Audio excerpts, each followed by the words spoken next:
Shanks is the man who inspired Luffy to embark on his own pirate journey. His crewmate, especially Lucky Roo and Yasopp, encouraged Luffy to become a pirate, an adventurer. But it was Shanks' selfless act that motivated Luffy to create his own pirate crew and surpass all other pirates, present and past. He wants to become the king of the pirates, but from the look of it, he would become the ultimate king of the sea, sovereign Strawhat Luffy. To Luffy, Shanks is the epitome of a pirate. Even though Luffy resembles Roger to a great extent, the person he wants to emulate is Shanks. And we saw it in Mock Town. Bellamy mocked him and physically assaulted him. Yet he didn't fight inside a bar, but when Bellamy hurt his friends, he defeated him with a single punch. Kid Luffy was very dissatisfied with Shanks when the latter didn't put up a fight even though he was being wronged. He didn't even protest against mountain bandit Higuma for unjustly attacking him, physically and verbally. Later, Makino taught Luffy a very important lesson. It's very easy to start a fight, but it's equally tough to not start one when you have every reason to start one. Luffy was taught by this pair successively. Makino did verbally while Shanks did it non-verbally. I wonder if Makino's son will teach Luffy telepathically. Shanks gave Luffy his most valuable treasure, the straw hat. This is not just a straw hat, it's a commitment. It's a promise. It's a promise between these two. Luffy has two promises to fulfill. He needs to find Shanks and return him his straw hat, but he cannot meet him casually. There is a condition to fulfill. He must become an amazing pirate.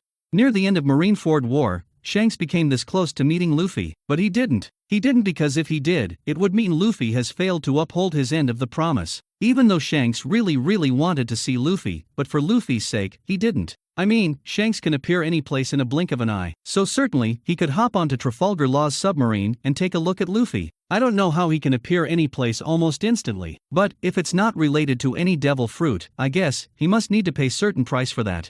Every time he hears something about Luffy, he gets either excited or emotional. And Silver's Rayleigh said to Luffy, Shanks has something to tell him. I guess he'll tell him why he went to East Blue 12 years ago. He'll explain why he sacrificed his hand even though he could have saved Luffy without him getting even a scratch, let alone losing his hand. He'll also tell him why he decided to part with his most beloved treasure, the straw hat, and entrusted it to him. He'll tell him about the secret of Luffy's legendary fruit and what it represents, and what's its significance. In One Piece chapter 1044, we, the readers, will know the true nature of Luffy's original devil fruit, but Luffy won't. Because Luffy's Luffy, right?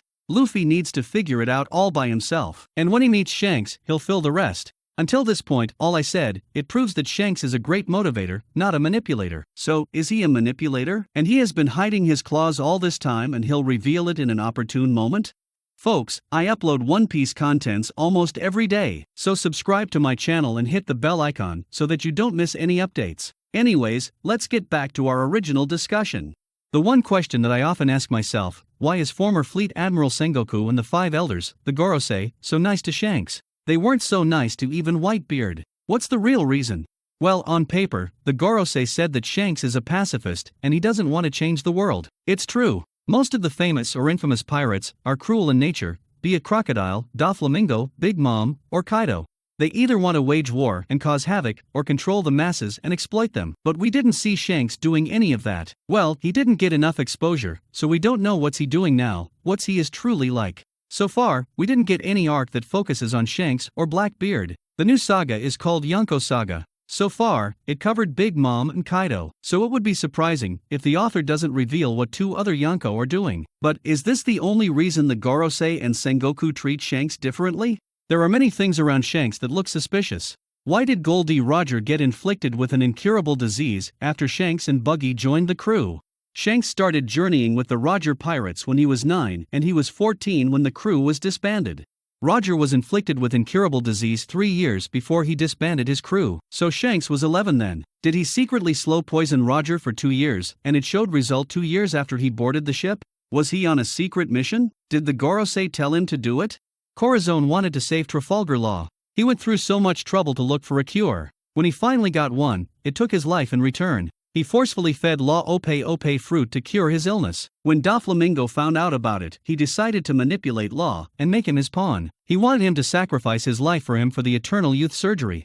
He can't simply kill Law and retrieve the fruit, because no one knows when and where that fruit will grow again. So he'll lose his chance of becoming an immortal. So the best option is to manipulate the current user and make him willingly sacrifice himself for him.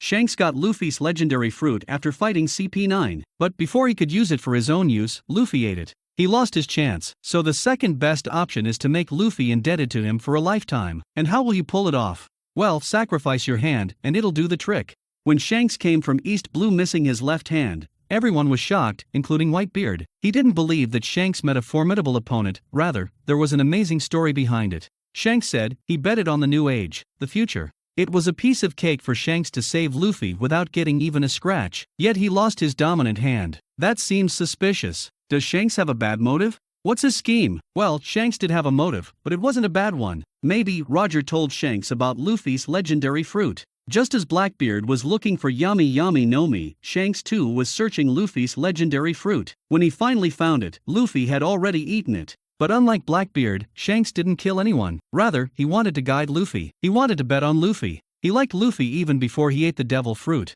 The more he interacted with Luffy, the more he liked him. He resembled Roger so much that it was shocking. Roger might have told him the traits of Joy Boy, so Shanks suspected that Luffy might become the next Joy Boy, the man the world is waiting for. So in order to motivate him even more, he bet his hand. He intentionally sacrificed his left hand so that Luffy will become a great pirate and become the beacon of hope for the world and shower the world with his smile. Getting inflicted with incurable disease isn't uncommon in One Piece world. Boa Hancock got one. The people of Flevance also got infected with amber lead. Maybe Roger got infected because he went to certain place, or it was genetic. It was nothing to do with Shanks. Moreover, Shanks liked Roger and Roger liked him too. That's why he gave him his straw hat. As for Gorosei and Sengoku treating him differently, Shanks is a peaceful pirate. He doesn't create unnecessary bloodshed. He doesn't fight the Marines unless it is absolutely necessary. He keeps other despicable pirates in check. That's why the Gorosei do not hate him. Maybe, when the Pirate King gave his straw hat to Shanks, he said that only the worthy ones deserve to wear this hat. He thought Shanks to be one, so he gave it to him. But when Shanks met Luffy and spent time with him, he came to a conclusion that Luffy is the hope for the future. He might be the one the world is waiting for. That's why he gave his hat for safekeeping. That straw hat was not only a promise or commitment between the two, but a test for Luffy as well. If Luffy becomes a great pirate, Shanks will give that straw hat to Luffy for good. He'll say that Luffy is the rightful owner of the straw hat. Roger gave it to him for safekeeping. In fact, when Silvers Rayleigh saw that straw hat on Luffy, he said it fits well on a fearless man like Luffy. Luffy can see through people. He can see the intrinsic nature of others. Maybe it's related to his devil fruits ability or his own hockey ability. If Shanks is an evil person, he wouldn't have put Shanks on a pedestal. Luffy is going to be the person the world is waiting for. He is going to become the legend to the future generation. And the person he takes as role model is Shanks. How honorable is that? Nothing can compare to it. So Shanks sacrificing his hand worth it. Moreover, when Shanks was talking to Whitebeard, he told him that he doesn't feel pain from his lost hand, rather from his scar on the left eye.